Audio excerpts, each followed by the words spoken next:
다 함께 일어나셔서 찬송가 357장 1절 찬양하시겠습니다.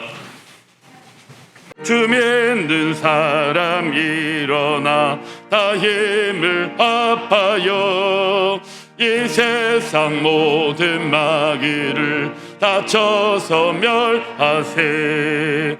저 앞에 오는 적군을 다 싸워 이겨라. 주 예수 믿는 힘으로 온 세상 이기네. 믿음이 이기네. 믿음이 이기네.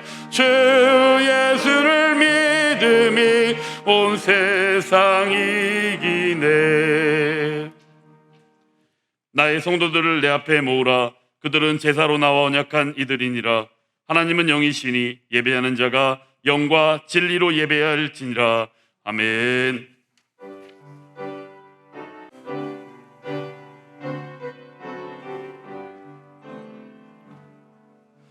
지존하신 주님 이름 앞에 모두 무릎 꿇고 다 경배해.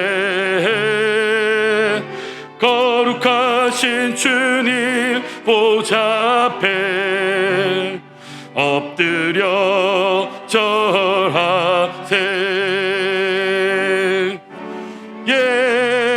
예수는 그리스도, 예수는 주,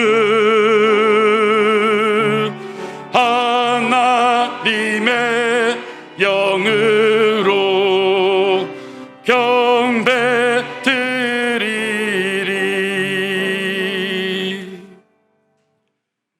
여호와께 그의 이름에 합당한 영광을 돌리며 거룩한 옷을 입고 여호와께 예배할지어다. 아멘. 존귀하신 하나님 아버지, 오늘도 아버지 앞에 나와 예수 그리스도의 이름으로 한자리에 모여 예배를 드리게 하시니 감사를 드립니다. 2021년 새해가 밝은 지 어느덧 한 달밖에 남기지 않은 지금 우리들에게 하나님의 은혜로 지키시고 보호하시며 감당케 하심에 감사를 드립니다.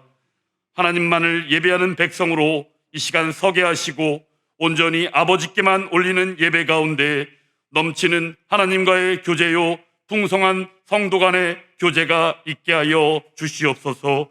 예수 그리스도의 이름으로 기도하옵나이다. 아멘. 전능하사 천지를 만드신 하나님 아버지를 내가 믿사오며 그의 아들 우리 주 예수 그리스도를 믿사오니 이는 성령으로 잉태하사 동정녀 마리아에게 나시고 본디오 빌라도에게 고난을 받으사 십자가에 못 박혀 죽으시고 장사한 지 사흘 만에 죽은 자 가운데서 다시 살아나시며 하늘에 오르사 전능하신 하나님 우편에 앉아 계시다가 저리로서 산자와 죽은 자를 심판하러 오시리라. 성령을 믿사오며 거룩한 공회와 성도가 서로 교통하는 것과 죄를 사하여 주시는 것과 몸이 다시 사는 것과 영원히 사는 것을 믿사옵나이다. 아멘. 다 함께 자리에 앉으셔서 찬송가 14장으로 하나님께 찬양을 올려드립니다.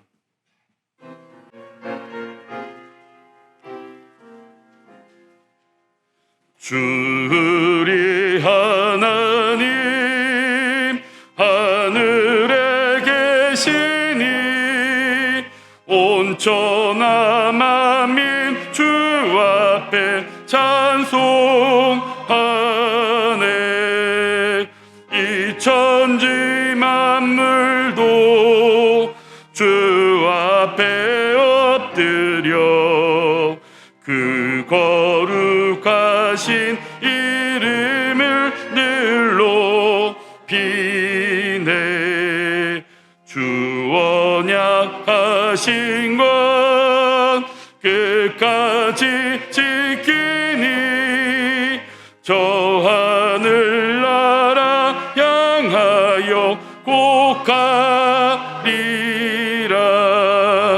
주 얼굴 배울 때 내 마음이 기쁘고 영원히 주의 영광을 찬양하리.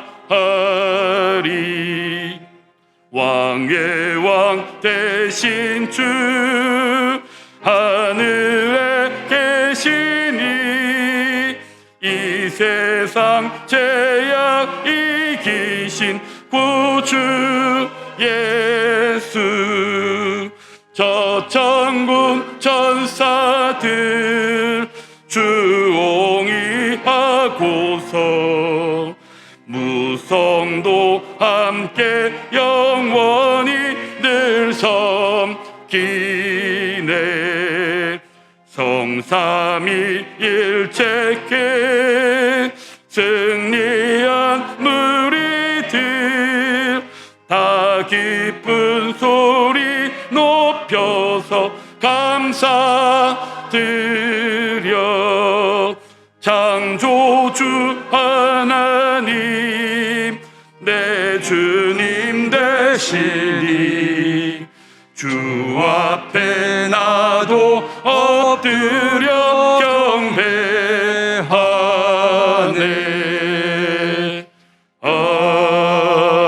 아멘. 오늘 우리에게 주신 하나님의 말씀은 마태복음 23장 1절부터 12절까지의 말씀입니다. 신약성경 38페이지입니다. 다 찾으셨으면 하나님 말씀을 함께 합독하도록 하겠습니다.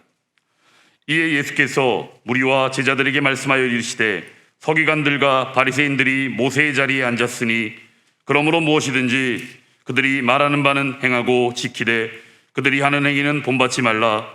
그들은 말만 하고 행하지 아니하며 또 무거운 짐을 묶어 사람의 어깨에 지우되 자기는 이것을 한 손가락으로도 움직이려 하지 아니하며 그들의 모든 행위를 사람에게 보이고자 하나니 곧 그 경문 띠를 넓게 하며 옷수를 길게 하고 잔치의 윗자리와 회당의 높은 자리와 시장에서 문안받는 것과 사람에게 랍비라 칭함을 받는 것을 좋아하느니라.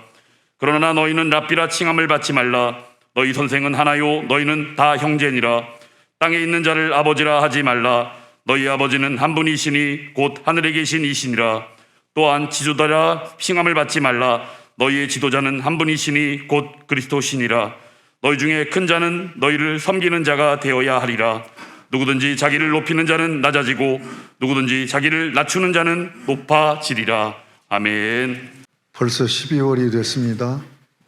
올 한 해를 여러분 어떻게 보내셨습니까? 1월이나 12월이 뭐가 다릅니까? 그럼에도 불구하고 하나님은 우리에게 연한을 주셔서 시작이 있음과 끝이 있음을 밝혀주시고 한 해를 마무리하며 새해를 시작하는 이 훈련을 통하여서 옛시대와 새시대의 삶을 이 땅에서 연습시키시는 것으로 이해합니다. 자, 오늘 12월 한 해를 마무리해가는 첫 주에 본문을 통하여서 올해를 어떻게 살았는지 내년을 어떻게 준비해야 될지를 생각해야 하는 떠올리고 준비하는 그런 복된 말씀이 되기를 원합니다.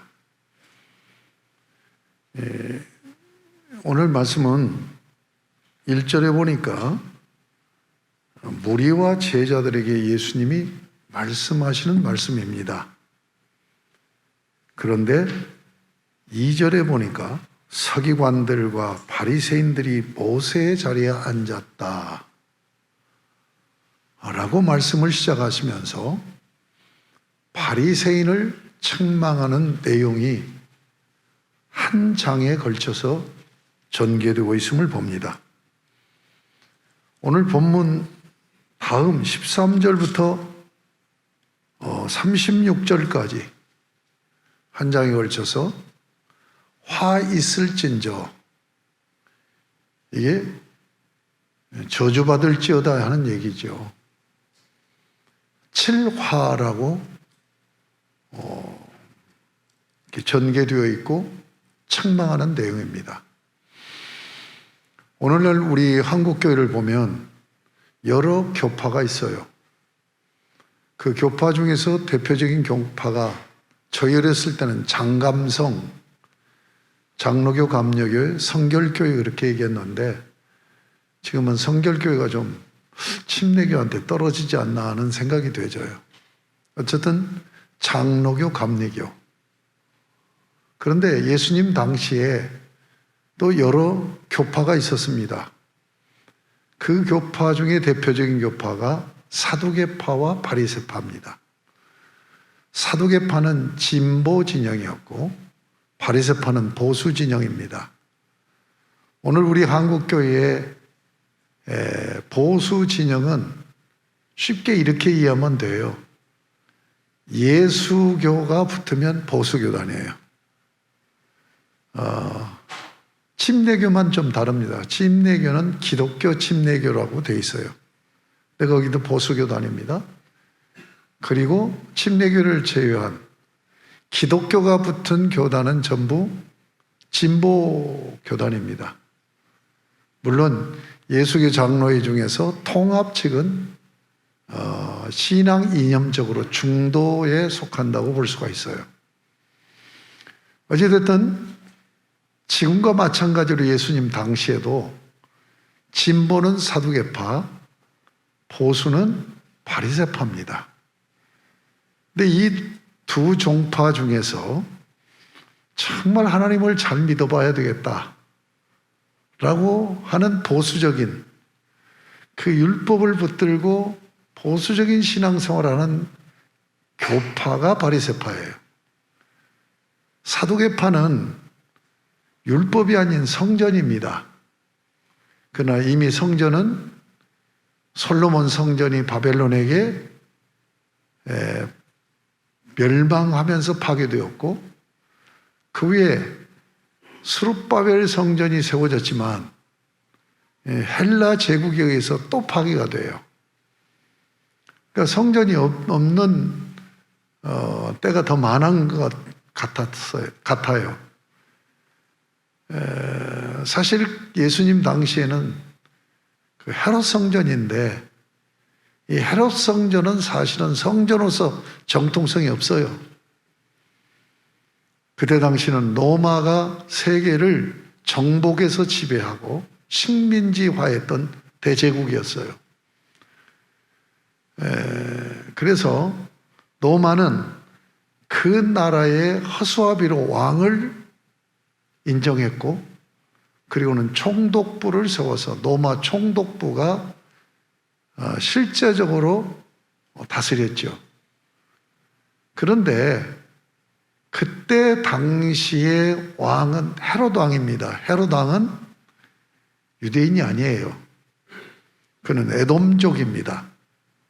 그런데 그 사람이 정치 수완이 대단히 뛰어난 분이에요. 그래서 헤롯을 헤롯 대왕이라고 그렇게 얘기를 해요.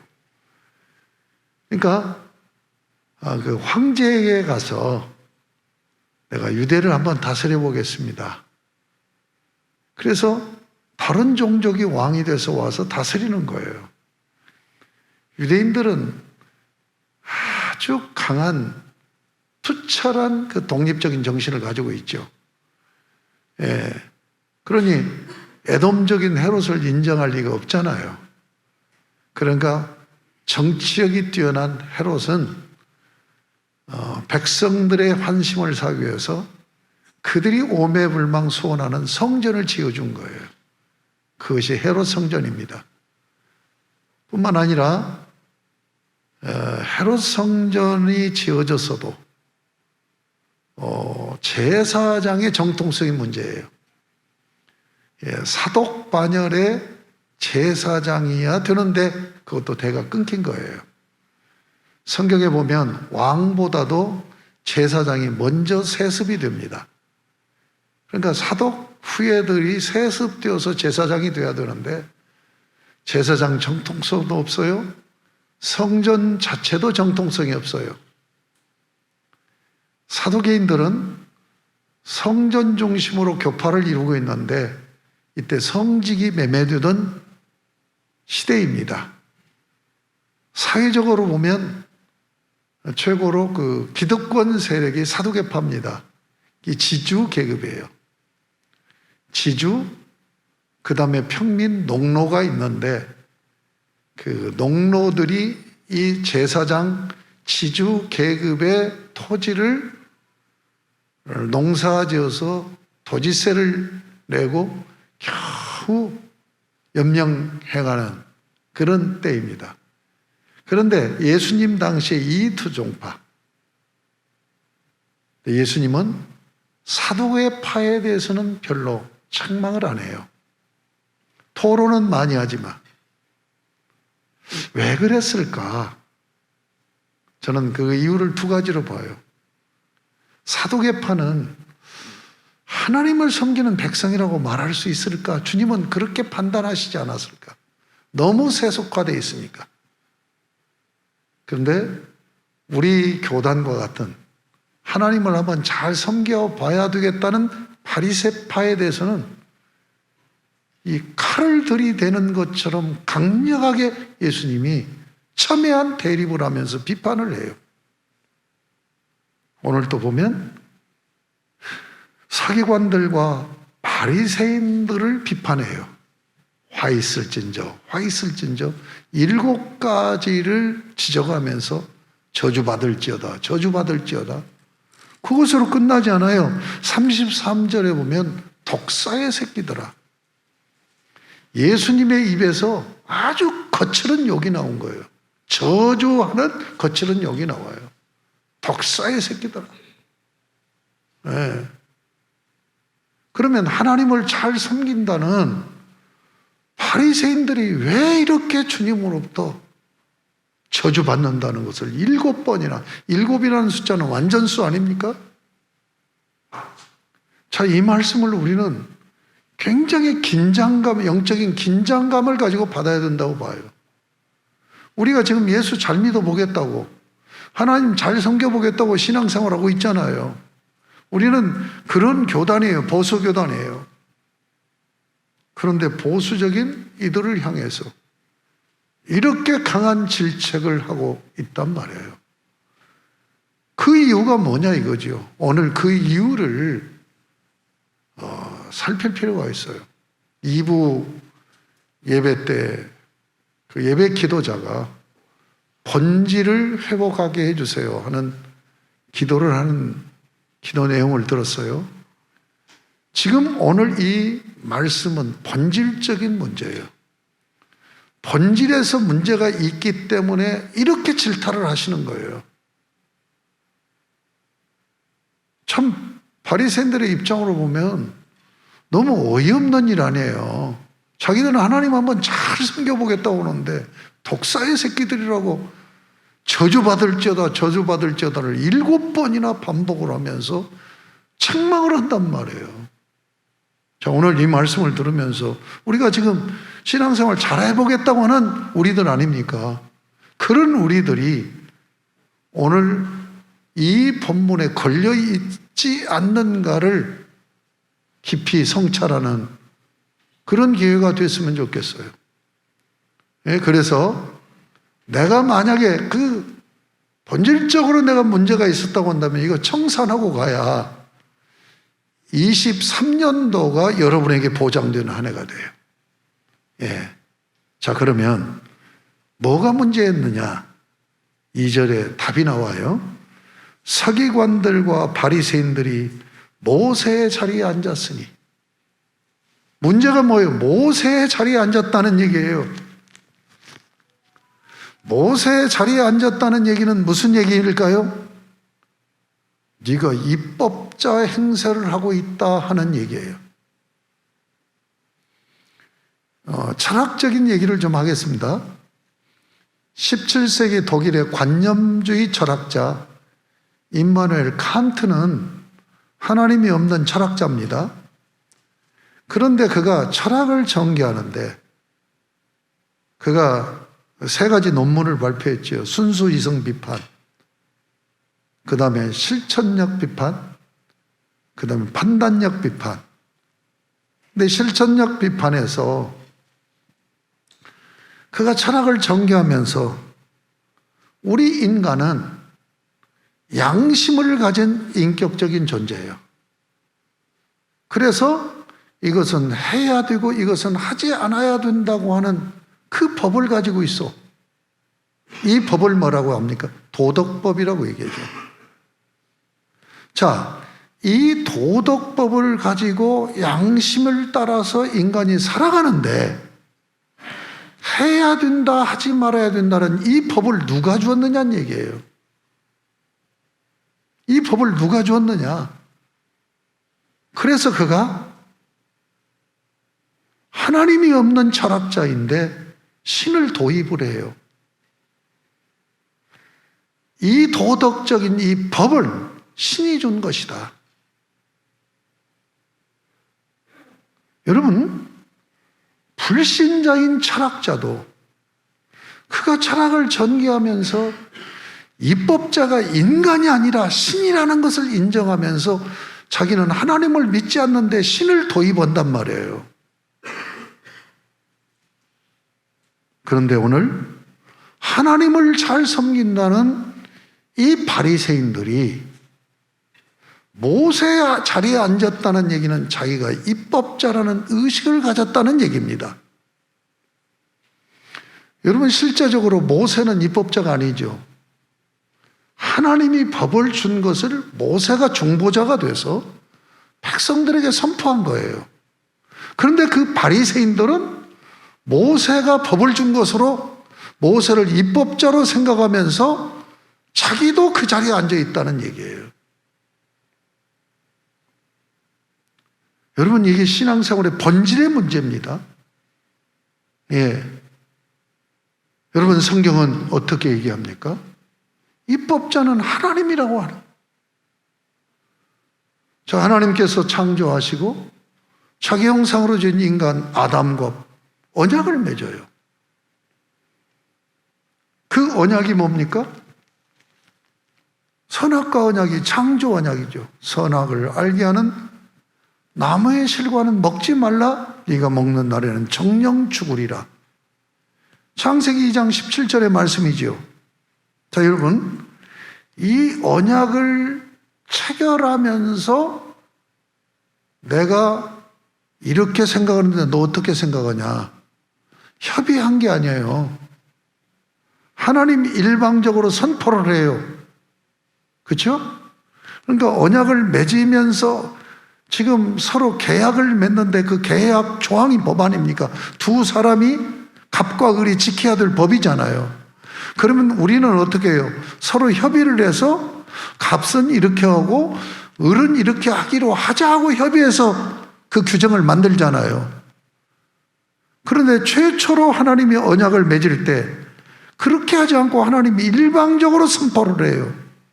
그 얘기는 무슨 얘기입니까? 하나님이 법을 내신 입법자라는 얘기죠. 그렇죠? 그렇게 해서 언약이 맺어져요. 자, 이 언약은 무슨 언약이냐면 주권에 관한 언약이에요. 주권을 누가 갖느냐 하는 언약이라는 얘기예요. 우리나라가 1945년에 해방이 됐습니다. 그리고 48년도에 나라를 세우기 위해서 법을 만들죠. 법을 만들 때 어떻게 만들었습니까? 국회의원을 뽑아요. 초대 국회의원. 법을 만드는 국회의원을 재헌위원이라고 그러죠. 재헌위원을 뽑아서 법을 만들었어요. 그리고 그것을 공포했어요. 공포한 날이 재헌절 아닙니까? 그러면서 뭘 천명했어요? 우리는 주권이 국민에게 있는 민주공화국이다라고 하는 것을 천명한 거예요. 주권이 누구에게 있어요? 백성에게 있는 거예요. 그래서 백성을 대표하는 간접민주주의로 재헌위원을 뽑아서 법을 만든 거예요. 그러나 성경은 그렇지 않아요. 하나님이 주권을 선포하세요. 그래서 성경에서 얘기하는 정치 구도는 민주주의가 아닙니다. 왕권 전제주의예요. 하나님이 왕이셔서 당신이 법을 내신 거예요. 그 법으로 당신이 통치하는 거예요. 그리고 당신 내신 법으로 심판을 하는 거예요. 그래서 왕은 입법, 행정, 사법, 3권을 장악하고 있죠. 그런데 이 언약을 깨버린 거예요. 그래서 하나님의 주권을 침해하고 찬탈한 반역이라고 해서 창세기 3장은 하나님이 입법자가 그 자기가 내신 법으로 심판하기 위해서 심판자로 오시는 거예요. 그렇죠? 자, 주권이 누구에게 있어요? 하나님에게 있어요. 그래서 첫 언약은 주권이 누구에게 있느냐는 언약이었어요. 그래서 아담은 하나님에게 주권이 있습니다 라고 인정을 하고 하나님의 주권을 따르겠습니다라고 언약을 맺은 거예요. 그래서 여기서 뭐예요? 절대 주권 사상이 나오는 거예요. 우리 장로교회 최고의 핵심 교리가 하나님의 절대 주권 사상이에요. 절대 주권 사상이라는 얘기는 하나님의 주권을 절대적으로 받아들인다는 거예요. 절대적으로 받아들인다는 얘기는 하나님의 법, 하나님의 말씀에 순종하며 산다는 얘기입니다. 아멘? 이 주권 문제예요. 그런데 이 주권을 깬 거예요. 그래서 전 인류가 자기 주권대로 사는 거예요. 주권자 왕을 몰아내버리고 자기가 주권을 행사하는 왕이 된 거예요. 그런 가운데 하나님은 이스라엘 백성들을 출애굽시켜서 시내 산으로 데려가서 아브라함과 언약을 맺은 그 아브라함의 후손과 시내 산 언약을 맺겠다고 언약을 맺으신, 그래서 나라를 세우겠다고. 그래서 전 인류가 다 인간들이 자기 주권으로 살아, 자기 주장대로 살아, 내 생각으로 살아. 근데 하나님은 자기의 주권을 다시 선포해서 그 주권을 따르는 백성이 되도록 언약을 맺은, 이 언약이 시내산 언약이고 이것을 모세가 중재를 한 거예요.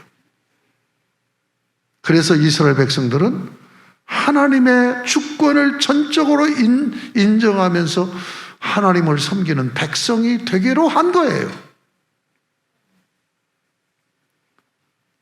자, 여러분, 주권이 누구에 있어요? 하나님에게 있어요. 하나님은 그렇게 자기에게 주권이 절대적으로 있음을 인정하도록 언약을 맺어놓고, 그리고 하나님이 자기의 주권 선포를 해요. 그러니까 이제 하나님이 말씀하는 말씀은 전부 왕으로서 자기 주권 선포예요. 근데 처음 주권 선포가 창세기 2장 15절의 말씀이에요. 아담을 에덴 동산으로 이끌으시고 거기서 두 단어 주목해. 아바드, 섬기게 하시고, 샤마르, 지키게 하시고. 그러니까 하나님이 주권자로서 주권을 선포한 최초의 주권 선포가 뭐냐? 섬김으로 서로 지켜주는 공동체, 하나님 나라를 세우겠다는 거예요. 그러므로 언약을 맺은 언약 백성, 아담의 후손 모든 인류는 어떻게 살아야 돼요? 라이프 스타일이 뭐예요? 아바드, 섬기는 삶이에요. 누구를 섬겨요? 하나님이 주권자인 것을 인정하면서 섬기는 거예요. 하나님을 주권자로 인정하면서 예배로 섬기는 거예요. 그 섬김이 십계명으로, 사랑의 이중계명으로 하나님 사랑과 이웃 사랑으로 나타난 거예요. 그러니까 제가 설교 통화에서 이웃 사랑도 하나님을 예배하는 예배 표현이다 라고 말씀드리는 이유가 여기에 있는 거예요. 자, 그런데 모세의 자리에 앉았다는 얘기예요, 바리새인들이. 하나님을 섬기는 백성이라고 얘기하면서 실상은 모세의 자리에 앉았어. 모세는 사실은 주권자가 아니에요. 하나님이 주권자인 것을 언약 맺는 중보자로 쓰임받은 거예요. 그런데 이들은, 유대인들은 모세가 법을 준 것으로 그렇게 착각을 하고 자기도 그 자리에 앉아서 나도 주권자 행세를 하고 있는 거예요.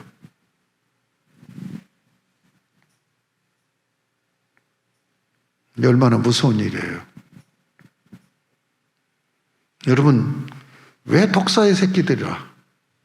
왜 7번이나 저주하는 말씀을 할까요? 가장 신앙의 본질은 주권이 누구에게 있느냐 하는 문제인데, 하나님께 주권을 돌리지 않고 자기가 모세 자리에 앉아서 율법을 가지고 장난을 친단 말이에요. 그렇다면 오늘 우리는 어떻느냐는 얘기예요. 여러분, 하나님의 주권을 절대적으로 인정하고 사십니까? 신앙생활의 기본이 여기서 결판이 나요, 결정이 나요. 그러니까 아무리 예수를 믿고 여러분이 구원을 받았다 할지라도 신앙생활을 잘하느냐 못하느냐는 여기에서 결정이 나는 거예요. 이 부분이 안 돼 있으면 아무리 여러분이 예배를 열심히 드린다고 해도 신앙생활 잘못하는 거예요. 항상 내 생각에는 자기 주장을 내세워.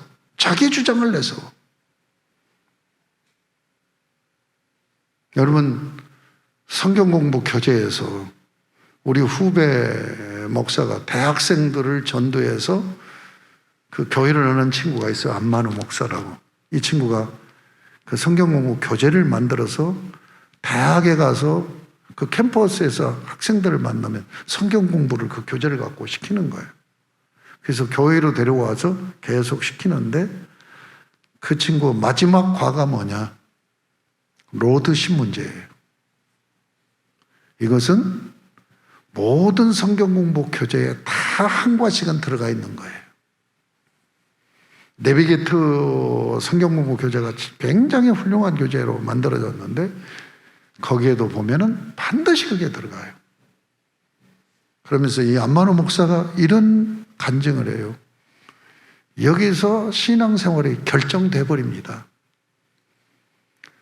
전도돼서 얼마 되지 않았는데 이 로드십 주권 문제를 정말로 진지하게 확실히 다루면 주님, 저 중동으로라도 선교사로 가라고 하면 가겠습니다.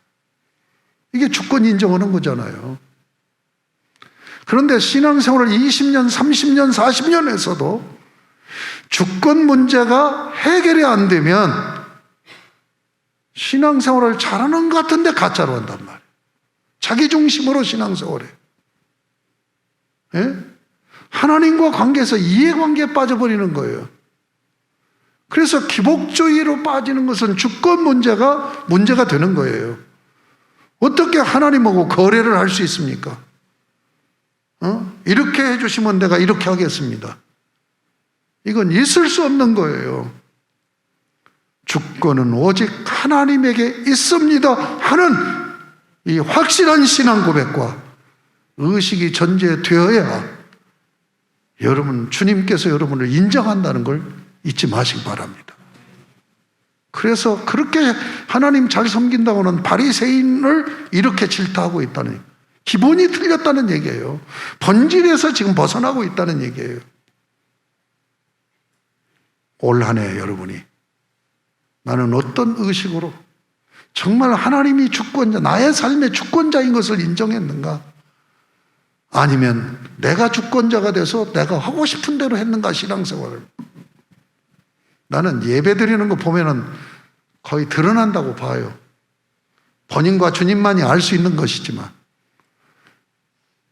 여러분 한번 생각해봐요. 예배는 절대적인 거 아닙니까? 근데 이 절대적인 예배를 내 마음대로 한다? 무슨 일 있으면 빠져버린다? 과연 이게 하나님의 절대 주권을 인정하는 것인가? 하는 부분. 특히 이제 임직을 앞두고 있는데 우리 임직자들 이 부분 해결돼야 돼요. 이 부분 정리돼야 돼요. 네. 자, 그러면 이런 의식을 갖고 사는 삶이 어떻게 나타나느냐? 여기 5절에 이렇게 됐어요. 그들의 모든 행위를 사람에게 보이려고 하나니. 이것을 13절부터 보면은 화했을진저 해놓고 싫다는 얘기가 외식하는 자라고 얘기합니다. 여러분, 마태복음 5장, 6장, 7장 산상수훈이 마태복음에서 하나님 나라 새 언약 백성의 율법이라고 말씀드렸어요. 5장이 율법이 선포됩니다. 그 율법이 뭡니까? 내용이 사랑하라는 거예요. 사랑으로 섬기라는 거예요. 대상을 굉장히 격상시키죠. 업결대시켜서 이웃사랑 정도가 아니라 원수까지 사랑하라. 이게 마태복음 5장의 율법 선포예요. 그리고 6장, 7장을 적용합니다. 적용할 때 뭐래요? 의식하지 말아라. 기도할 때 의식하지 말고, 구제할 때 의식하지 말고, 금식할 때 의식하지 말아라. 이게 6장 내용이에요. 그러면 의식하는 6장이, 의식하는 게 뭐냐? 내가 의롭다고 하는 자기 의를 내세우는 거예요. 자기 의를 내세우는 거예요. 그 다음에 7장에서 또 의식하는 걸 뭐라고 얘기해요? 아주 강력한 그런 과장법을 쓰죠. 내 눈에 들보가 있는데 남의 눈에 티를 빼라고 하느냐? 의식하는 자들아. 그 말씀을 하기 전에 뭐예요?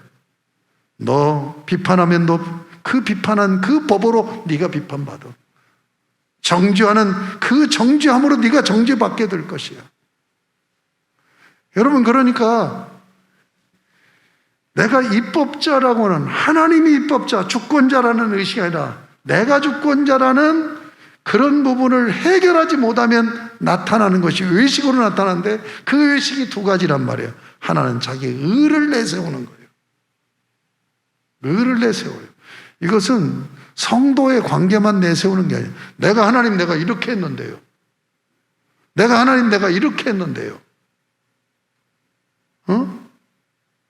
헌금 생활 열심히 하면 내가 헌금 생활 이렇게 했는데요. 내가 새벽기도 한 번도 안 빠지면 내가 새벽기도 한 번도 안 빠졌는데요. 이런 자기 의를 하나님 앞에서도 내세워요. 그뿐만 아니라 남을 정죄한단 말이에요. 판단한단 말이에요. 판단이 하나님의 법으로 판단하는 것이 아니라 자기 의로 판단하는 거야. 그래서 우리 인간은 죄인이기 때문에 누구도 판단할 권한이 없기 때문에 판단권은 오직 심판권은 하나님에게만 있는 거예요. 아시겠습니까?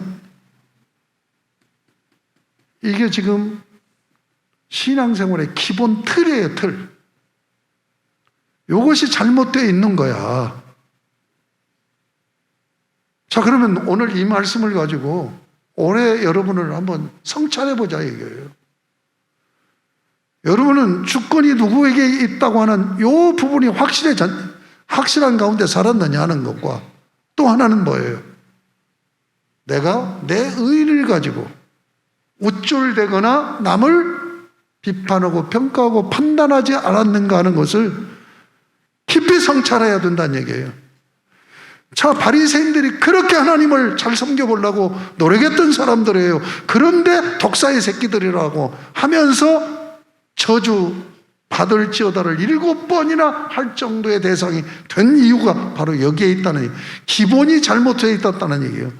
틀이 잘못되어 있었다는 얘기예요. 신앙의 틀이. 여러분, 이거 해결해야 됩니다. 주권의식 해결해야 되고, 여러분 신앙생활 오래 하는 사람들이 걸리는 덫이 뭐냐면 나도 모르게 자기 의를 내세워서 판단하고 평가하고 또 자기를 내세우려고 하는 그런 경향이 있음을 여러분 스스로 체크하면서 이 부분을 해결하시고 23년도를 맞이하실 수 있는 복된 여러분이 되실 수 있기를 바랍니다. 중요하지 않나요? 엄청 중요하고 제가 설교한 중에 가장 본질적이고 중요한 설교를 지금 하는 것 같아요. 네? 매주마다 그런 의식을 갖지만은 그런 마음이 듭니다만은 이게 기본 틀이라니까요. 관계의 틀.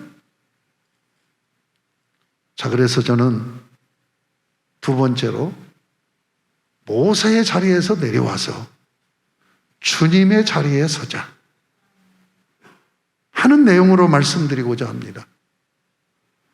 여러분, 예수께서 메시아로 그리스도로 오실 것을 예언한 구약 성경 중에서 이사야서 42장에서 55장까지를 종의 노래라고 얘기해요. 이 종의 노래로 시작되는 42장 1절 말씀을 같이 한번 읽어보도록 하겠습니다. 내가 붙드는 나의 종, 내 마음에 기뻐하는 자, 곧 내가 택한 사람을 보라. 내가 나의 영을 그에게 주었은즉 그가 이방의 정의를 베풀리라. 자, 보세요. 종의 노래입니다. 메시아 종말의 구원자가 어떤 분으로 오신다고요? 종으로 오신다는 노래예요. 내가 붙드는 나의 종, 그 종이 어떤 종이에요? 내 마음에 기뻐하는 자예요. 모든 인류가 타락해서 하나님과 불편한 관계, 반역적인 관계로 들어선 것은 다른 것이 아니라 주권 문제라니, 누가 주인이냐는 문제예요. 그런데 메시아로는 예수 그리스도께서는 주인이 아니라 왕이신데도 섬기는 종으로 오신다는 노래예요. 여러분, 주님이 섬기는 종으로 오셔서 섬김의 삶을 사시는 이것을 예언하면서 내 마음에 기뻐하는 자라고 말씀하고 있어요. 여러분들이 주님처럼 종의 자리에 서면 우리 하나님께서 여러분을 기뻐하실 줄로 믿습니다. 자, 보세요. 내가 택한 사람을 보라. 내가 나의 영을 그에게 주었은즉 그가 이방의 정의를 베풀리라. 지금 이 문 대통령 정권이 정의를 외치면서 출범한 정권이에요. 그런데 거의 한 60%가 정권 바뀌어야 된다라고 얘기해요. 자, 이번 문 대통령이 정의를 외치면서 출범을 했는데 정의로운 사회라고 평가할 수 있습니까? 평가가 안 되니까 바꿔야 된다고 얘기하죠. 그러면 왜 정의를 외쳤는데 정의가 실현되지 않았을까요? 나는 문 대통령이 정의로운 사회를 만들어야 됐다는 철학과 신념이 있는 분이었다고 봐요. 그런데 왜 실패했을까? 종이 안 됐기 때문에 그런 거예요. 이 정권이 종으로 서서 섬기는 리더십을 발휘하면서 나아갔으면 사회가 정의로운 사회가 되지죠. 여러분, 사회가 정의로운 사회가 되느냐 못 되느냐는 뭐예요? 섬김의 사회가 되느냐 아니면 섬김을 받으려고 하는 사회가 되느냐 하는 문제라고 여겨지지 않습니까? 자, 그 다음 보겠습니다. 두 번째 보면 섬기는 종으로 오신 예수 그리스도. 여러분, 복음서는 예수 그리스도의 행적을 얘기하고 있죠. 마태, 마가, 누가, 요한복음. 네 권 중에 한 권이 종의 복음이에요. 마가복음은 종의 복음입니다. 여러분, 종의 복음으로 주님은 종으로 와서 섬겼다고 하는 관점으로 지금 예수님의 행적을 증언하고 기록해 놓은 것이 마가복음이에요. 근데 마가복음의 요절의 말씀이 10장 45절에 주님이 말씀합니다. 자기가 이 땅에 메시아로 오신 이유를 본인이 말씀하세요. 그 말씀을 같이 한번 읽어보겠습니다. 인자가 온 것은 섬김을 받으려 함이 아니라 도리어 섬기려 하고 자기 목숨을 많은 사람의 대속물로 주려 함이니라. 이게 마가복음의 핵심 구절 요절이에요. 종으로 섬기기 위해서 주님이 오셨다라고 말씀하세요. 그래서 뭐라고 해요? 자기를 인자가 온 것이라고요. 왜 하나님이 사람으로 성육신하셨습니까?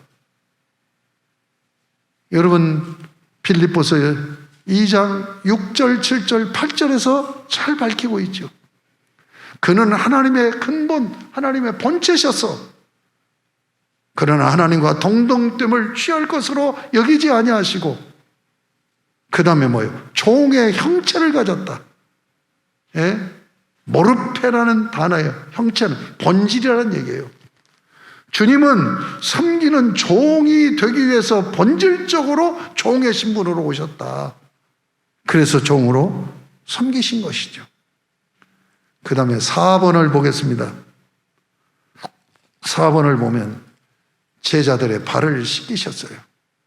같이 읽겠습니다. 내가 주와 또는 선생이 되어 너희 발을 씻었으니 너희도 서로 발을 씻어주는 것이 옳으니라. 내가 너희에게 행한 것 같이 너희도 행하게 하려 하여 본을 보였노라. 여러분이 아셔야 되는 것은 3년 동안 공생애를 마치고 마지막 세레머니를 하시는 거예요. 자기의 삶을 세레머니를 통해서 총정리해서 담아놓는 것이 제자들의 발을 씻기는 거예요. 발을 씻기시면서 하시는 얘기가 여기서 두 단어 유념하세요. 너희도 서로 발을 씻어주는 것이 옳으니라. 한번 따라합시다. 옳으니라. 이것은 당위의 영역입니다. 우리가 살아가는 삶의 영역은 두 가지 영역이에요. 반드시 해야 되는 영역과 내가 할 수도 있고 안 할 수도 있는 선택의 영역이 있어요. 여러분, 반드시 해야 되는 것은 절대적인 영역이고 해도 되고 안 해도 되는 것은 절대적이지 아니고 상대적인 영역이에요. 여러분, 내가 주와 선생이 되어서 제자들의 발을 씻겼다. 그러므로 너희도 서로 발을 씻겨주는 것이 옳으지나 이것은 반드시 해야 된다. 라고 말씀은 이 발을 씻긴다고 하는 것이 뭐냐? 섬김이라는 얘기예요. 아멘. 자, 예수님이 십자가에 달려 죽으시고 여러분을 왜 구원하셨느냐는 얘기예요. 섬기라고. 섬기는 삶을 살려고.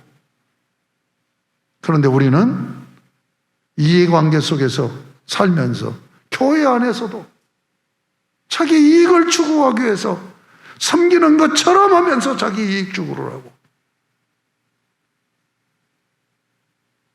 제가 그 전에 교육전도 생활할 때 교회가 한번 난리가 났었어요. 왜 난리가 난 줄 압니까? 그 사모님이 대단한 분이야. 사모님이 왕주라고 갯놀이를 한 거예요, 교회 안에서. 그러고 그 갯돈 떼먹고 도망간 사람이 생겨가지고 손해를 보고 그래갖고 난리가 난 거예요. 여러분, 교회 안에서는 물질 거래하는 것이 아닙니다. 아시겠습니까? 물질 거래를 한다는 건 이해관계에 빠진다는 얘기예요. 사랑으로 섬기는 거예요. 사랑으로 섬기는 거예요. 제가 유튜브 강의를 들으니까 저 유튜브 한 강의에 보니까 70대가 되어지는 나이에 99%가 후회하는 것. 그 중에 하나가 뭐냐면 친구가 돈 빌려달라고 할 때 돈 빌려줘야 되는가. 돈 빌려줘야 돼요? 안 빌려줘야 돼요? 대답을 못 하시는 거 보니까 이분들 이거 분명하지 않네. 제가 얘기할게요. 제 지금 당수하늘교에 있는 강태범 목사 있잖아요. 나하고 막역한 관계 아닙니까? 나는 딱 한 번 돈 거래했습니다. 60년이 넘어요, 관계가. 돈 거래 딱 한 번 했어요. 그거 고등학교 때. 내가 이제 그 집에서 나와가지고 그 시골에면은 제사 지내는 그 종문들, 그 집안 제사 지내는 제실 있잖아요. 거기서 공부를 하는데 우리 동생이 음식을 싸가지고 왔는데 그날 밤에 애가 막 뒹굴면서 아프다고 그러는 거예요. 근데 산 넘어가면 이제 강태웅, 내가 돈이 하나도 없는데 그 넘어갔어요. 넘어가가지고 동생이 이렇게 아프니까 좀 돈 좀 빌려달라. 나 돈이 하나도 없는데 주무시는 아버지를 깨워가지고 아버지한테 돈을 타가지고 저를 주더라고요. 제가 그 다음날 학교 가서 다른 덜 친한 친구한테 돈 빌려가고 그날 갚았어요. 그게 딱 한 번 있었던 전부입니다. 여러분, 순수한 우정, 사랑의 관계를 지키려면 이해관계에 걸리면 안 돼요.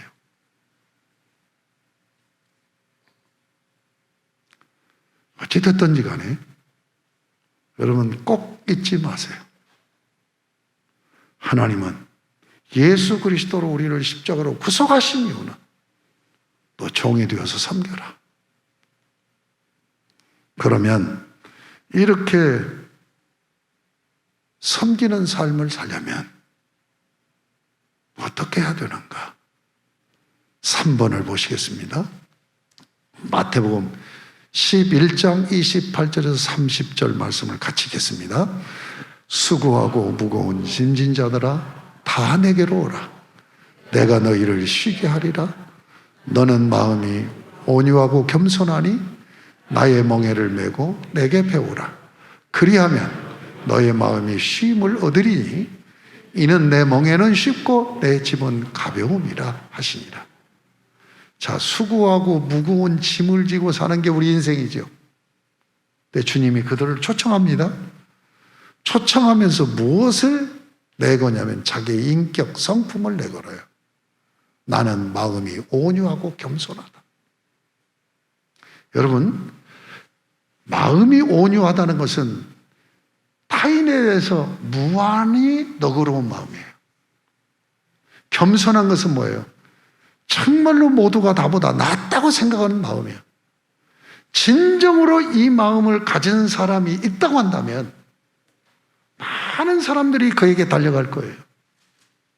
그래서 그에게 자기의 수고하고 무거운 짐을 다 말하고 싶어 할 거예요.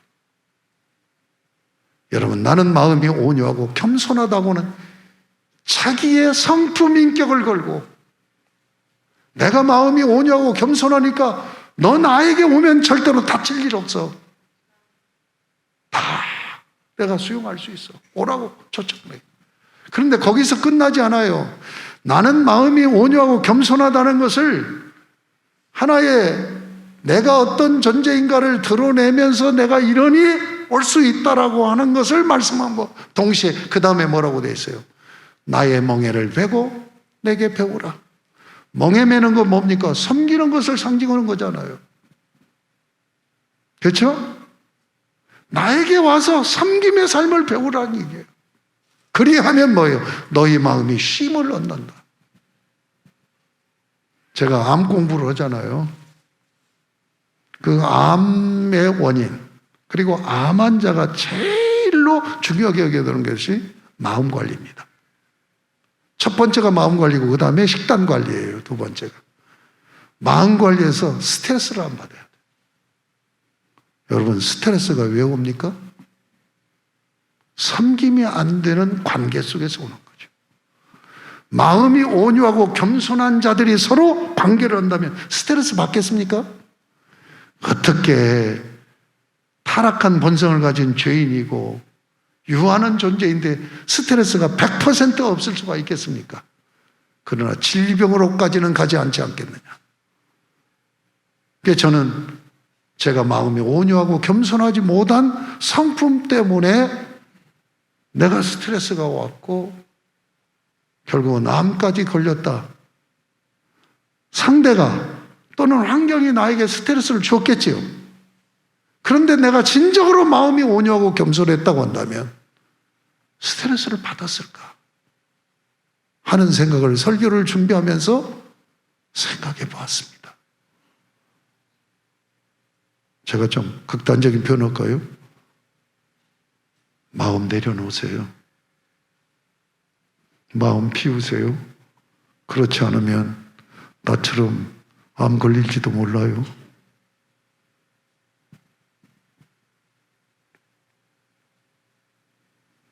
오늘 말씀을 마칩니다.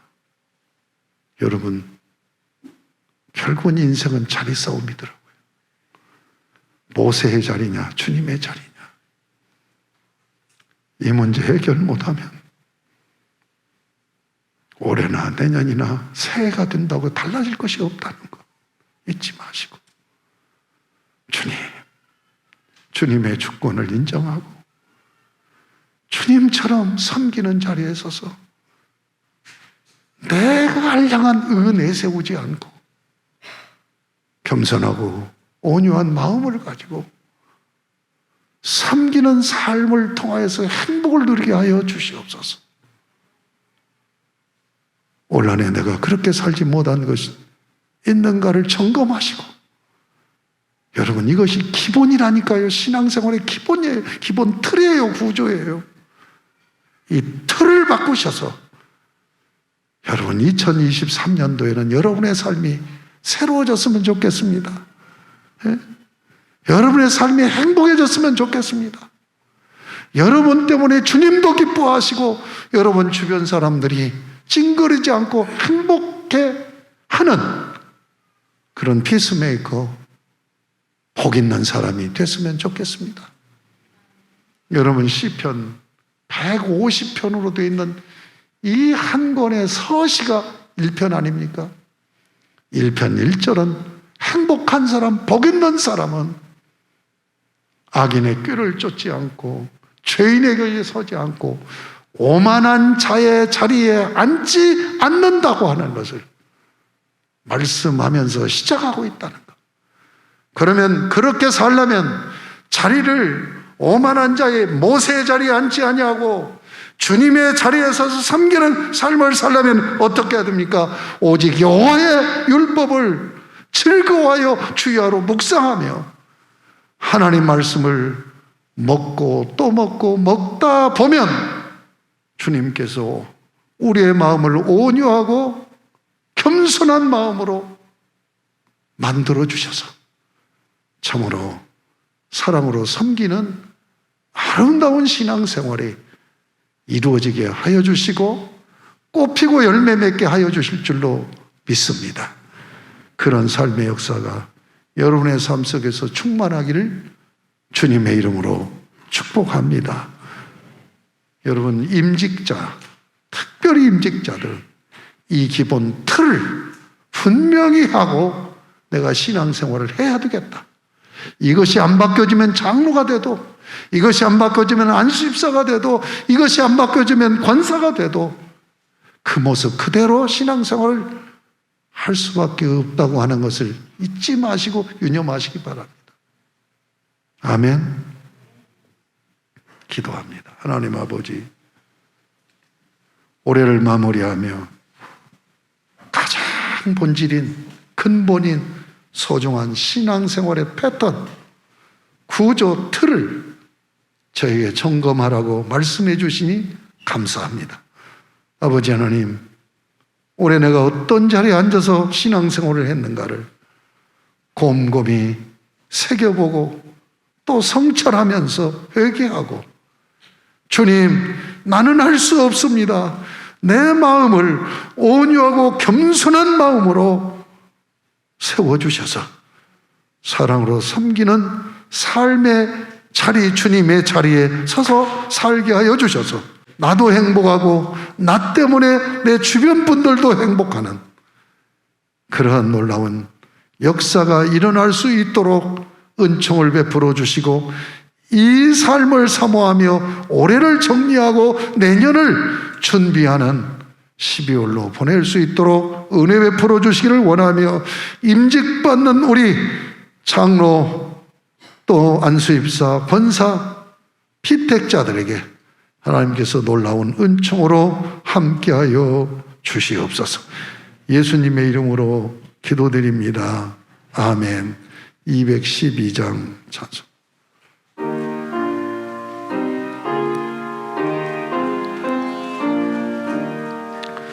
겸손히 주를 섬길 때 괴로운 일이 많으나 구주여 내게 힘 주사 잘 감당하게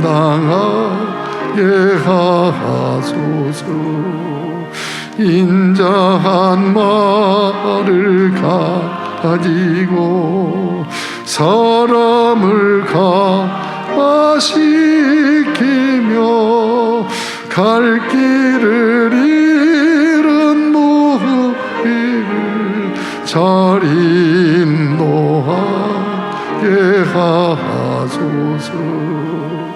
구주의 귀한 인내를 깨달아게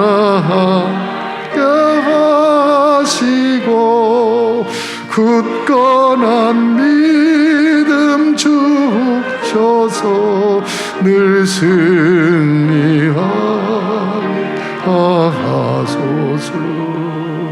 장래의 영광 비추사 소망이 되게 하시며 구주와 함께 살면서 참 평강 얻게 하소서. 아멘. 하나님 아버지 감사합니다. 오늘 또 예배를 드리며 하나님 앞에 헌금을 봉헌했습니다. 예배는 드림인 것을 헌금을 드리며 신앙 고백 올려싸우니 하나님께서 기쁘게 받으시고 영광 삼으시며 하늘 문을 활짝 여시고 하늘의 신령한 복, 땅의 기름진 복으로 우리 사랑하는 성도에게 복을 주셔서 참으로 우리 사랑하는 성도들이 영적인 믿음의 부요를 누리고 또 형통케 하시는 하나님의 은혜를 간증하며 건강케 하시는 하나님의 복을 누리며 올 한 해를 잘 마무리할 수 있도록 은총 베풀어 주옵소서. 아버지 하나님, 병상에 있는 환우들이 있습니다. 저들을 기억하여 주시기를 원하며 하나님께서 속히 치료하시고 회복시켜 주시고 무엇보다도 우리 성도들이 이제 대면하여서 드리는 주일 예배 온전히 마음으로 헌신해야 되겠다는 자세를 가지고 예배 회복들이 이루어질 수 있도록 은총을 베풀어 주시옵소서. 예수님의 이름으로 축복하며 봉헌 기도 올려옵나이다. 아멘. 우리 주 예수 그리스도의 십자가 구속의 은혜와 아버지의 사랑하심과 성령님의 교통하심이 찬미제소로 영광을 돌리고 이전을 나서 가정과 사유를 향하여 내딛는 심령과 발걸음 위에 저들의 가정, 가족, 자녀, 가문 위에 그리고 저들의 삶의 터전인 직장과 사업장 위에 이제로부터 영원토록 항상 함께 계실지어다. 아멘.